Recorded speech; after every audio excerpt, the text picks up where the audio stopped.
Mr. Feather, sorry for delay here, but I'm getting to your case here in just a moment. I'm going to get a sense of where we're at. 38-2023 DR 416, Lynette Preston and Jeremy Hales.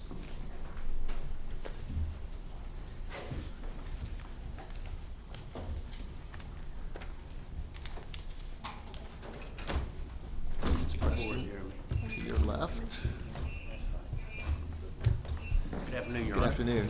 If you can state your name for the record and your client as well. Mark Feather on behalf of Jeremy Hales, who is present for the record, Your Honor. Come on up here. If you can come up to the podium, we're recording these proceedings. I just want to reflect that you're present. State your name. Jeremy Hales. Good afternoon, sir. Ms. Preston, likewise, if you could just announce your presence, come to the podium. I'm here. Lynette Preston. Okay. All right, so we are here, and I want to just address procedurally where we're at and where we may be going here today, and determine we've got two matters that may be litigated. I don't know if this one is, so let me just start with the premise that the case that's on the docket is 38-2023 DR 416. Okay, it is a petition for injunction against stalking filed September 7. This court entered an order on that same date setting hearing. On 9/13, extended the order setting hearing because of problems with service. October 11, entered a second extended order setting hearing because of service issues. And on October 26, entered a third extension of an order setting hearing. And today's the return date on that. Subsequent to that, but with no action taken, is a supplemental petition filed on October 30th, some 338 pages in length, which did not change the posture of the case from order setting hearing to an order setting hearing with issuance of a temporary injunction. So there's no temporary injunction in place. The question is whether the petitioner is seeking a final judgment of injunction and whether we're all prepared to proceed here today. So let me just clarify for that. Ms. Preston, are you seeking a final judgment of injunction? Yes. And are you prepared to proceed today? Yes. All right, we're going to get back to that question in just a second. And then Mr. Feather, and I couldn't get back to you sooner, but I want you to know I reviewed the cases that you submitted or the authority that you intend to rely on if we proceed to hearing here today. But the other issue that was raised is, and I just want to, is that you may be seeking what's phrased as copies of the petitions, plural, seeking an injunction previously filed against Mr. Hales. And so I am aware that there was a prior petition, one in number 38-2023 DR 276 from June 5 that was denied. And under the statute, denial of entry without service upon the respondent remains sealed and confidential, which is why I would presume that you didn't get access to that from the clerk. Yes, sir. I think that's right. Are you, I guess I want to just hear from you if you think that there's more, and then the other component is whether you have had access to, because petitions, there's a petition 9-7, in this case 23 DR 416, and then a supplemental petition in this same case. So it's 50 pages from the September 7, and there's 338 pages from the October 30th. Do you at least have those? Yes, Your Honor. And access to that? Okay. I have all of those. We've been able to review those materials. All right, so I thought that the other, as is required, the petitioner must identify other injunctions that were sought, and so that was alleged here. I should have put the S in parentheses because I don't know how many, but I do know that in her cover sheet she indicated, or no, in the petition itself, she indicated that she had sought petitions before against my client. right, I think that's on the second or third page. I could tell you that, and I think because I'm looking, it's the same date. June 5 petition, order denying June 5. And so we had contacted the clerk when doing our due diligence to find out what had been alleged previously. The court found insufficient, and the clerk, pursuant to statute, was unable to share that information because it's been sealed. Right. My concern was that those allegations may be similar, or different, but that we should have an opportunity to review them ahead of time. If we could have a chance to look at them before, we'd like to resolve this today. If we can't, that's fine. We're ready to proceed to the hearing either way, Your Honor. Well, so those might be inconsistent, which is, I mean, if we're going to proceed today, then you're waiving potentially the ability to see what's in that file. And here's this is a unique situation, and I can tell you, I researched it. I'm willing to hear from you if you've got an answer to it. Clearly, you're entitled, if it was if this case started as a case number and there were multiple supplemental petitions, just like you're entitled to the September 7 petition and the supplemental from October 30th, because it's in this case. Yes, sir.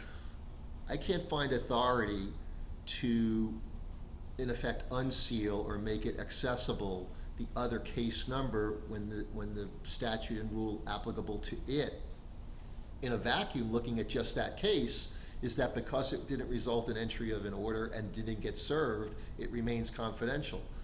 I understand the purpose of that is so that a petitioner who is not successful in obtaining the relief is not at greater risk for having tried to do so against somebody who may not have injunction against them, et cetera. So there's a good policy and philosophical basis for that ruling. Yeah. The unique aspect of this case, and I don't know if you're advancing this argument, and if you are, I would need some authority and a factual basis, is to effectively, it could be that this is supplemental to that proceeding because it's similar in nature. And I can tell you, I can confirm for sure, but I'm pretty sure I'm the one that denied it, but that doesn't mean I have institutional knowledge of what was pled in the June 5 petition. I've got access to it, but potentially it would require an in-camera review of that to see if there's otherwise relevance, or whether de facto kind of effectively this case number is part of that case number and he's the respondent. He's now responding to the allegations. If they overlap or they overlap and there's inconsistencies, he may be entitled to that. And so it's kind of like piercing that statutory protection of non-disclosure. Understood. Until this arose, I had never seen a case or a situation where a party was not entitled to a pleading. But that is in fact what exists apparently in accordance with this statute. So he was in fact listed and named as a respondent, but it doesn't exist other than in this new petition where she says that it existed. Correct. Interestingly enough. So, Your Honor, we'll waive. We don't need it. We're ready to proceed to the hearing. I don't intend to submit an argument to try to obtain that. I think that it may contain relevant information. If the court has access to it, we'd ask to consider it, as it might be contrary to what's provided today. But I can't review it to consider it. It would not be fair to your client, potentially, because I don't know what's in there.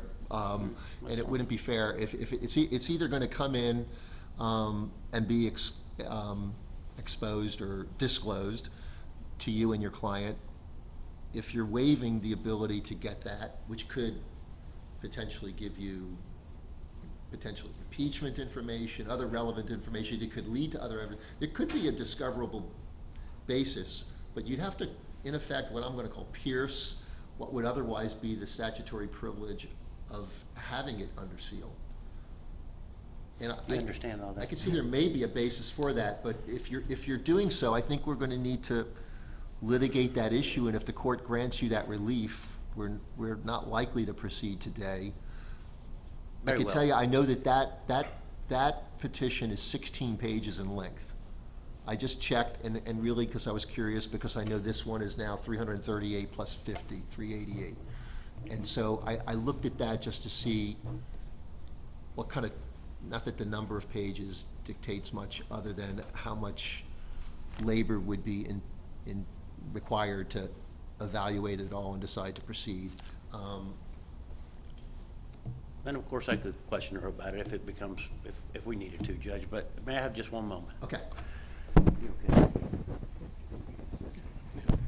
Your Honor, we'd like to proceed today and Okay. resolve this matter without the access to the previously filed petition. Okay, and so now the next issue of evidentiary concern in terms of us proceeding or not proceeding here today, because I've been here on, I don't know, it's 3 or 4 different occasions with Ms. Preston, who in her petition also refers to evidence, which obviously the court hasn't received or reviewed in the form of, I think, a hard drive or a thumb drive or a zip drive or something like that.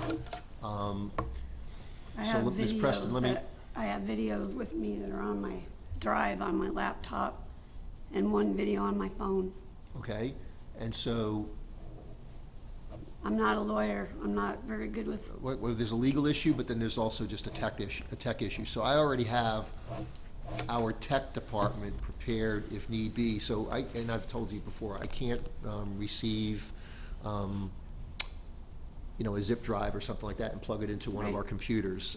It's got to first be viewed by our tech people to make sure that it doesn't have any kind of a bug or whatever in it before we open it, because it'll destroy our system, and we're not going to do that. I've got the equipment to do that, and if we're going to deal with presentation of that type of evidence, I'm just going to take a break, and I'm going to call my tech guy, and he's going to describe.